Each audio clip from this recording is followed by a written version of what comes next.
আত্মীয়তা বন্ধন ছিন্নকারী কখনো জান্নাতে প্রবেশ করবে না।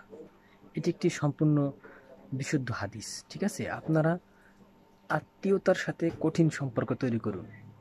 মনোমালিন্য এক জায়গায় থাকলে হতেই পারে, এজন্য তার সাথে যে আজীবনের জন্য সম্পর্ক বিচ্ছিন্ন করতে হবে এমন না। সম্পর্ক বিচ্ছিন্ন করলে দুজনই কষ্ট পায়, সেও কষ্ট পাবে, আপনিও কষ্ট পাবেন। এই কষ্টের ভিতরে আমাদের ইসলাম ধর্ম নেই। অর্থাৎ আমাদের ইসলাম ধর্ম একটি শান্তির ধর্ম। এখানে কোনো বিরোধের সৃষ্টি নয়। আমরা মুসলমান সবাই ভাই ভাই, কারোর সাথে কোনো শত্রুতা রাখা যাবে না, সবার সাথে ভালোভাবে থাকতে হবে।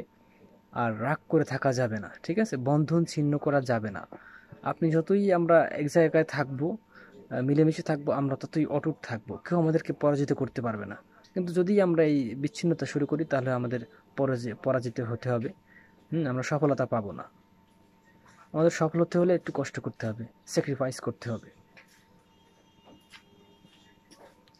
এটি আমাদের ইসলাম ধর্মের মূল ভিত্তি। আমরা সবসময় মিলেমিশে থাকবো, কখনো বন্ধন ছিন্ন করবো না। রাগারাগি হতেই পারে, মীমাংসা চলে আসবো আমরা।